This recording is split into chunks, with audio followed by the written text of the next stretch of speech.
Salut à tous, ravi de vous retrouver sur Direct Course pour évoquer ce programme du samedi 7 décembre, un quintet plus de luxe. Il s'agira en effet du prix du Bourbonnais, une épreuve comme vous le savez estampillée groupe 2, deuxième des 4B, épreuve préparatoire et qualificative au prochain Grand Prix d'Amérique. D'ailleurs, cette épreuve a un parfum d'Amérique puisque les 15 compétiteurs qui figurent au départ de cette épreuve sont des chevaux de grande qualité. Bon nombre d'entre eux seront au départ de l'épreuve Rennes le dernier dimanche de janvier. Voici ma sélection pour cette compétition, le prix du Bourbonnais. J'ai placé en tête le numéro 10, Texas Charm, un cheval de très grande qualité. Il a le potentiel pour remporter un Grand Prix d'Amérique.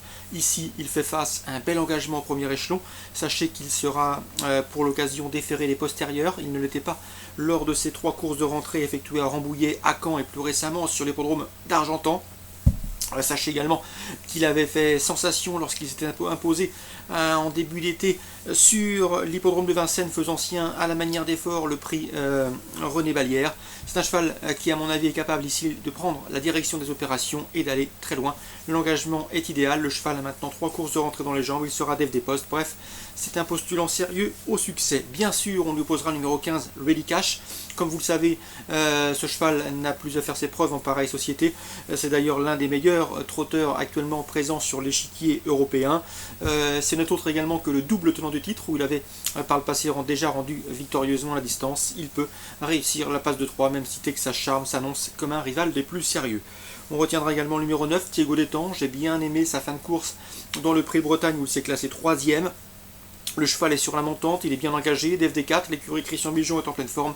C'est un cheval qui à mon avis a sa place dans le quintet gagnant, tout comme le numéro 2, Ulan Duval, qui n'a pas déçu dernièrement. Son entraîneur Cédric Mégissier était confiant, ça s'est bien passé. Le cheval a remporté le prix de Bretagne, il tentera de faire aussi bien dans cette épreuve, même si je le vois davantage pour une place vu l'opposition. Le 14, Timoko, lui aussi est un habitué des grandes joutes. Le cheval sera pieds nus. Richard Westering affirme que son cheval est vraiment sur la montante, battu certes la dernière fois Turin, mais battu par les circonstances de course. Ici, il devrait pouvoir également jouer les premiers rôles. J'ai retenu également le numéro 5, Marielle, la pensionnaire de Fabrice Soulois est en forme, elle vient de défaire Timoko à Turin, même si ce jour-là, comme je vous le répète, les conditions de course lui ont été favorables.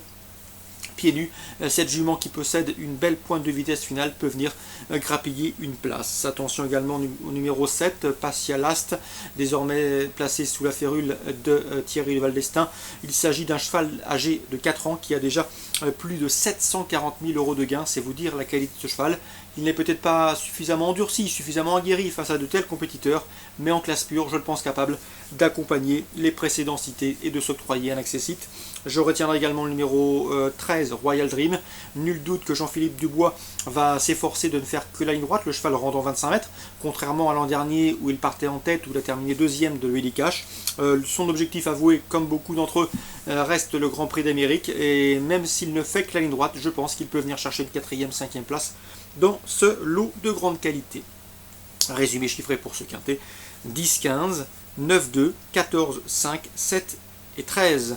Suite du programme à Vincennes, dans la deuxième, je vous conseille le 210 Hugues Vinière qui vient de devancer bon nombre de ses adversaires du jour. Une confirmation attendue, il s'imposait bien la dernière fois. Course dans laquelle le 204 UCB se classe 3e et le 207 Un Poco Loco se classait 5e, un peu décevant. Donc le 210 et le 204, on les reprendra. Ils viennent de faire l'arrivée à ce niveau de compétition sur ce parcours en se classant 1er, 3e.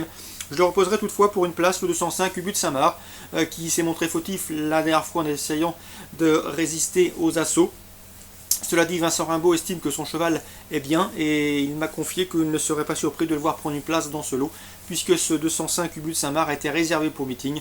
Mieux vaut donc ne pas l'écarter et ne pas le condamner hâtivement.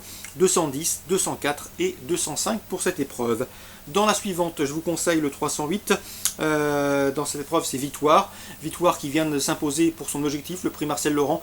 Elle était déférée des 4 pieds cette fois-là et elle a gagné, elle n'a pas manqué son objectif. Sachez qu'elle sera ferrée cette fois, donc il faut lui opposer le 306 Vive des Doux, qui l'avait d'ailleurs battu cet été dans le prix Guy Le Gonidec. Donc à mon avis, ces deux pouliches de qualité devraient s'expliquer pour la victoire. Le 306 Vive des Doux et le 308 Victoire. J'aurais peut-être une légère préférence pour le 306 Vive des Doux. Dans cette épreuve, nous avons également la présence du 309 Valika du Ruel. Elle effectuait sa rentrée la dernière fois. Nul doute qu'elle devra afficher des progrès sur cette sortie, mais à mon avis, mieux vaut donc la regarder courir avant de la conseiller chaudement. 306, 308 et le 309, Vanica de Ruel, la championne, de loin la plus argentée et la plus titrée du peloton, que l'on suivra avec un vif intérêt. Dans le prix Raoul Ballière, un groupe 2 réservé à des 3 ans. Je reprendrai le 607 à Bio Josselin. Je sais qu'Eddie Lebec était confiant la dernière fois au 3 clés. Le cheval a gagné très facilement.